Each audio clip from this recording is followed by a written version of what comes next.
अपनी माँ की हर बात सच मानोगे तो हमारी रोज़ लड़ाई होगी। अंजू भी ज़ोर से चिल्लाई। उनकी रोज़ की शिकायत है कि जिस दिन तुम वक्त से घर आ जाती हो उस दिन भी तुम उनके साथ कोई काम नहीं करती हो। यह झूठ बात है। झूठी तुम हो, मेरी माँ नहीं। नहीं, झूठी तुम्हारी माँ है। उस रात मनोज ने अपनी दूसरी पत्नी पर पहली बार हाथ उठा दिया। उनकी शादी को अभी 2 महीने ही बीते थे। तुम्हारी मुझ पर हाथ उठाने की ज़रूरत कैसे हुई? अब दोबारा हाथ उठाकर देखो, मैं अभी पुलिस बुला लूँगी। उसकी चिल्लाकर दी गई इस धमकी को सुनकर राजनाथ और आरती अपने बेटे बहू को शांत कराने के लिए उनके कमरे में आए। गुस्से से काँप रही अंजू ने अपनी सास को जली कटी बातें सुनाने में कोई कसर नहीं छोड़ी। जवाब में आरती कुछ देर ही चुप रही, फिर वह भी ईंट का जवाब पत्थर से देते हुए उससे भिड़ गई। मुझे नहीं रहना है इस नर्क में। मैं कल सुबह ही अपने मायके जा रही हूँ। तुम्हारे माँ बाप का बोझ मुझे नहीं ढोना है। धमकी देने के बाद अंजू ने कमरे का दरवाज़ा अंदर से बंद कर लिया। ये मुझे कैसे दिन देखने पड़ रहे हैं। पहली बीवी चरित्रहीन थी, सो मुझे छोड़कर अपने प्रेमी के साथ भाग गई। अब यह दूसरी जो पल्ले पड़ी है बहुत ही बदतमीज़ है। अपने को कोसता मनोज उस रात सोफे पर ही सोया। अगले दिन रविवार था। आंखों में गुस्सा भरी जब 10 बजे के करीब अंजू अपने कमरे से बाहर आई तो उसने मनोज को ड्राइंग रूम में मुंह लटकाए बैठे पाया। उसके पूछे बिना मनोज ने उसे दुखी लहजे में बताया, मम्मी पापा सुबह की गाड़ी से मामा जी के पास मेरठ चले गए हैं। क्यों? चाय बनाने रसोई में जा रही अंजू ने ठिठक कर पूछा। उनके जाने का कारण समझना क्या मुश्किल है? मुझे ज़बरदस्ती कसूरवार मत ठहराओ प्लीज़। तुम्हारी माताजी ने मुझे 1 की 4 सुनाई थी। वो दोनों बीमार रहते हैं। घर से दूर जाकर उनकी कैसी भी दुर्गति हो तुम्हारी बला से। जब आज मैं ही घर छोड़कर जाने वाली थी तो तुमने उन्हें रोका क्यों नहीं? मैंने बहुत कोशिश करी पर पापा नहीं माने। वो कब तक लौटेंगे? कुछ बताकर नहीं गए हैं। मनोज ने थके हारे अंदाज में अपना चेहरा हथेलियों से रगड़ा तो अंजू भी कुछ उदास सी हो गई। दोनों दिन भर सुस्त ही रहे, पर शाम को उनका बाजार घूम आने का कार्यक्रम बन गया। पहले उन्होंने कुछ खरीदारी करी और फिर खाना भी बाहर ही खाया। उस रात अंजू को जी भर के प्यार करते हुए मनोज को एक बार भी अपने माता पिता का ध्यान नहीं आया। अगले 2-3 दिन उनके बीच झगड़ा नहीं हुआ। फिर एक दिन ऑफिस से अंजू देर से लौटी तो मनोज उससे उलझ पड़ा। दोनों के बीच काफ़ी तू-तू मैं हुई, पर फिर जल्दी ही सुलह भी हो गई। तब दोनों के मन में यह विचार एक साथ उभरा कि अगर आरती घर में मौजूद होती तो यकीनन झगड़ा लंबा खिंचता। मनोज लगभग रोज़ ही अपने माता पिता से फ़ोन पर बात कर लेता। अंजू ने उनसे पूरा हफ्ता बीत जाने के बाद बात करी थी। उसने उन दोनों का हालचाल तो पूछ लिया, पर उनके वापस घर लौट आने की चर्चा नहीं छेड़ी। देखो शायद अगले हफ्ते वापस आए। मनोज जब भी उनके घर लौटने की बात उठाता तो राजनाथ उसे यही जवाब देते। जब उन्हें मेरठ गए 1 महीना बीत गया तो अंजू और मनोज के मन की बेचैनी बढ़ने लगी। पड़ोसी और रिश्तेदार जब भी मिलते तो आरती और राजनाथ के लौटने के बारे में ढेर सारे सवाल पूछते। तब उन्हें कोई झूठा कारण बताना पड़ता और यह बात उन्हें अजीब सी अपराध बोध का शिकार बना देती। लोगों के परेशान करने वाले सवालों से बचने के लिए तब दोनों ने मेरठ जाकर उन्हें वापस लाने का फैसला कर लिया। अब वहां पहुंचकर उनसे बहस में मत उलझ जाना। उन्हें मनाने को अगर सॉरी बोलना पड़े तो बोल देंगे। उनको साथ रखना हमारी जिम्मेदारी है। मामा जी या किसी और की नहीं। मनोज सारे रास्ते अंजू को ऐसी बातें समझाता रहा। मामा मामी के यहाँ 2 दिन बिताने के लिए शुक्रवार की रात को करीब 9 बजे उनके घर पहुँच गए। उन दोनों से मामा मामी बड़े प्यार से मिले। उनकी नज़रों में अपने लिए नाराज़गी के भाव न देखकर अंजू मन ही मन हैरान हुई। दीदी और जीजा जी खाना खाने के बाद पार्क में घूमने गए हैं। अपने मामा की यह बात सुनकर मनोज हैरान रह गया। पापा मम्मी घूमने गए हैं? उन्होंने यह आदत कब से पाल ली? मनोज की आंखों में अविश्वास के भाव पैदा हुए। वे दोनों अब नियम से सुबह भी घूमने जाते हैं। तुम उनकी फिटनेस में आए बदलाव को देखोगे तो चकित रह जाओगे। मम्मी की कमर का दर्द उन्हें घूमने की इजाज़त देता है। दर्द अब पहले से काफ़ी कम है। जीजा जी दीदी का हौसला बढ़ाकर उन्हें सुस्त नहीं पड़ने देते हैं। क्या मम्मी का किसी नए डॉक्टर से इलाज चल रहा है? हाँ डॉक्टर, राजनाथ के इलाज में ही। दीदी अपने इस मजाक पर मामा जी ने ज़ोरदार ठहाका लगाया तो मनोज और अंजू ज़बरदस्त उलझन का शिकार बन गए। जब वह सब चाय पी रहे थे तब राजनाथ और आरती ने घर में प्रवेश किया। उन पर नज़र पड़ते ही मनोज उछलकर खड़ा हो गया और प्रसन्न लहजे में बोला, वाह papa mummy, in sport shoes में तो आप दोनों बड़े जच रहे हो। तुम्हारे मामा जी ने दिलाए हैं, अच्छे हैं ना? राजनाथ पहले किसी बच्चे की तरह खुश हुए और फिर उन्होंने मनोज को गले से लगा लिया। अपनी माँ के पैर छूते हुए मनोज ने उनकी तारीफ करी।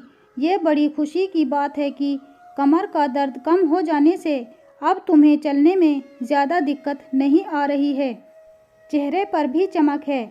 मामा जी के यहाँ लगता है खूब माल उड़ा रहे हैं।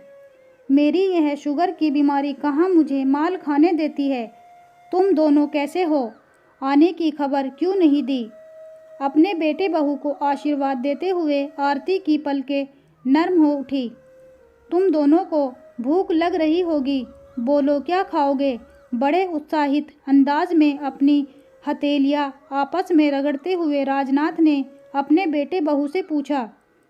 ज़्यादा भूख नहीं है, इसीलिए बाजार से कुछ हल्का फुल्का ले आते हैं, कह मनोज अपने पिता के साथ जाने को उठ खड़ा हुआ। बाजार से क्यों, कुछ लाना है? आलू मटर की सब्ज़ी रखी है, मैं फटाफट पराठे तैयार कर देती हूँ, कह मामी रसोई में जाने को उठ खड़ी हुई। भाभी, आज आप अपने इस शीशे को काम करने की आज्ञा दो। रहस्यमय अंदाज में मुस्कुरा रहे राजनाथ ने अपनी सलहज का हाथ पकड़कर वापस सोफे पर बैठा दिया। क्या पराठे आप बनाएंगे? मनोज का मुंह आश्चर्य से खुला का खुला रह गया।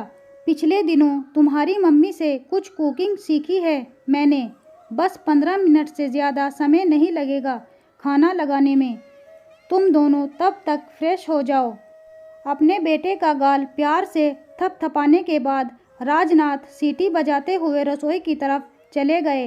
राजनाथ ने क्या क्या बनाना सीख लिया है, इसकी जानकारी उन दोनों को देते हुए आरती और मामा मामी की आंखें खुशी से चमक रही। मटर पनीर कोफ्ते, बैंगन का भरता, भरवा भिंडी। पापा, ये सब बना सकते हैं? मुझे विश्वास नहीं हो रहा है। कैसे हुआ यह चमत्कार? मनोज सचमुच बहुत हैरान नज़र आ रहा था, क्योंकि राजनाथ को तो पहले चाय भी ढंग से बनानी नहीं आती थी। अरे जीजा जी, आजकल बड़े मॉडर्न हो गए हैं। कहते हैं कि आज के समय में हर इंसान को घर और बाहर के सारे काम करने आने चाहिए। किसी पर आश्रित होकर बोझ बन जाना नर्क में जीने जैसा है।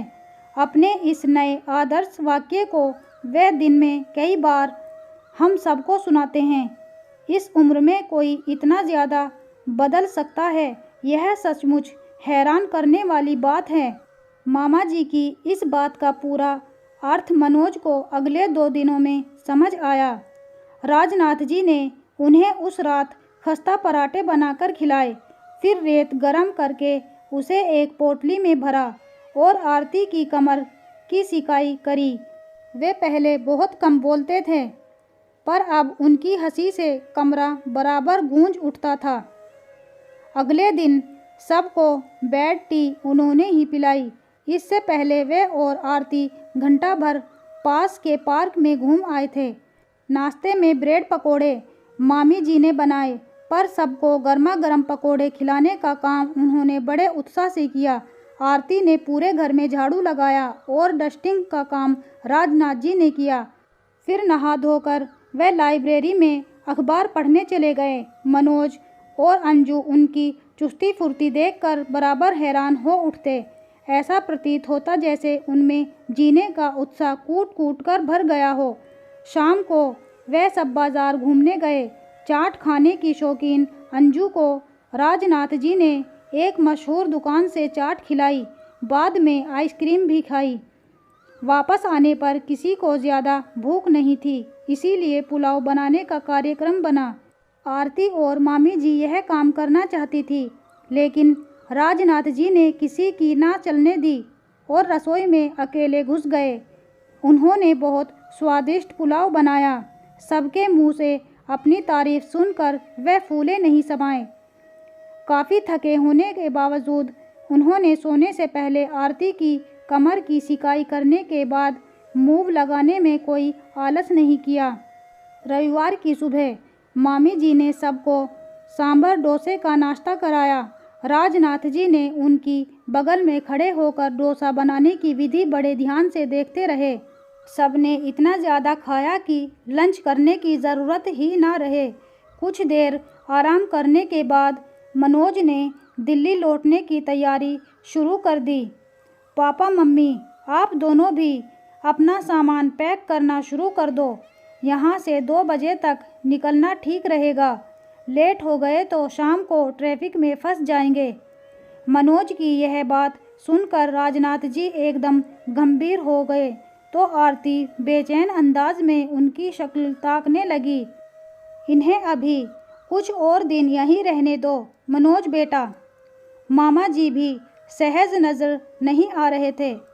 मामा जी, ये दोनों 1 महीना तो रह लिए हैं यहाँ। इनका अगला चक्कर मैं जल्दी लगवा दूंगा, मनोज ने मुस्कुराते हुए जवाब दिया। राजनाथ ने एक बार अपना गला साफ करने के बाद मनोज से कहा, हम अभी नहीं चल रहे हैं मनोज। क्यों? क्या आप अब भी हमसे नाराज़ हो? मनोज एकदम से चिढ़ उठा। मेरी बात समझ बेटे, हमारे कारण तेरे घर में कलेश हो, यह हम बिल्कुल नहीं चाहते हैं। राजनाथ असहज नज़र आने लगे। इस तरह के झगड़े घर में चलते रहते हैं पापा, इनके कारण आप दोनों का घर छोड़ देना समझदारी की बात नहीं है। तेरी माँ की बहू से नहीं बनती है। किसी दिन लड़ झगड़ कर अंजू घर छोड़े, इससे बेहतर है कि हम तुम दोनों को अकेले रहने दें। हमें अकेले नहीं बल्कि आप दोनों के साथ रहना है। अब आप पिछली बातें भुलाकर सामान बांधना शुरू कर दो। अंजू, तुम क्यों नहीं कुछ बोल रही हो? मनोज ने उन दोनों पर दबाव बनाने के लिए अपनी पत्नी से सहायता मांगी। आप दोनों हमारे साथ चलिए प्लीज़, अंजू ने धीमी आवाज़ में अपने ससुर से प्रार्थना करी। राजनाथ जी कुछ पलों की खामोशी के बाद बोले, तुम दोनों जोर डालोगे तो हम वापस चल पड़ेंगे, पर पहले मैं कुछ कहना चाहता हूँ। क्या यह कहा सुना घर पहुँचकर नहीं हो सकता है पापा? अभी मैंने तुम्हारे साथ वापस चलने का फैसला नहीं किया है मनोज। वापस तो मैं आप दोनों को ले ही जाऊंगा। हमसे क्या कहना चाहते हो आप? तब राजनाथ जी ने भावुक स्वर में बोलना शुरू किया। बहू, तुम भी मेरी बात ध्यान से सुनो। उस रात मनोज से लड़ते हुए गुस्से में तुमने हमें बोझ बताया था। तुम्हारी उस शिकायत को दूर करने के लिए मैंने खाना बनाना, घर साफ रखना और मशीन से कपड़े धोना सीख लिया है। तुम्हारी सास से ज़्यादा काम नहीं होता, पर मैं तुम्हारा हाथ बटाने लायक हो गया हूँ। तुम्हारी सास का भी गुस्सा तेज़ है। मैंने यहाँ आकर उसे बहुत समझाया है। उसने मुझसे वादा किया है कि यह तुम्हारे साथ अपना व्यवहार बदल लेगी। उस रात मनोज से झगड़ते हुए जब तुमने घर छोड़कर मायके चले जाने की धमकी दी तो मैं अंदर तक कांप उठा था। उसी रात मैंने यह फैसला कर लिया था कि घर में सुख शांति बनाए रखने को अगर कोई घर छोड़ेगा तो वो तुम्हारी सास और मैं, तुम नहीं बहू।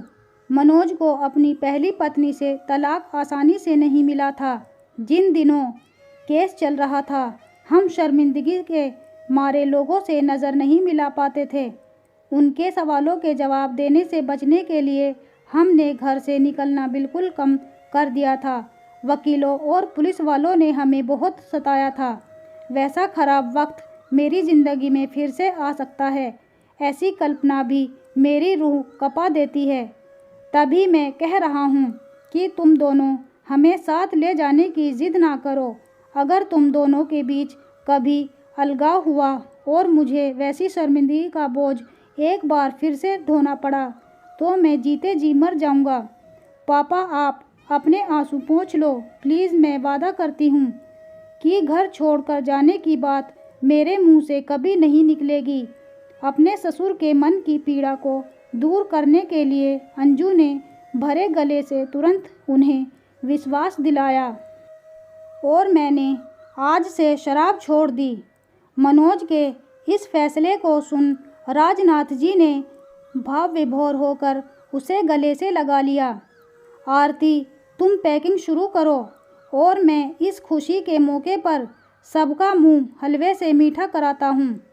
बहुत खुश नज़र आ रहे राजनाथ जी ने अपने बहू बेटे के सिर पर हाथ रखकर आशीर्वाद दिया और फिर रसोई की तरफ चले गए। इस कहानी से हमें यही सीख मिलती है, माँ बाप चाहे हमारे सास ससुर हो या फिर हमारे खुद के माँ बाप, हमें उनका हमेशा ख्याल रखना चाहिए। कभी भी उनके साथ बुरा बर्ताव नहीं करना चाहिए, हमेशा उनका आदर करना चाहिए क्योंकि वो हमारे बड़े हैं। आशा करती हूँ आज की ये कहानी आपको ज़रूर पसंद आई होगी। अगर पसंद आई हो तो प्लीज़ हमारे चैनल को लाइक शेयर एंड सब्सक्राइब करना ना भूलें।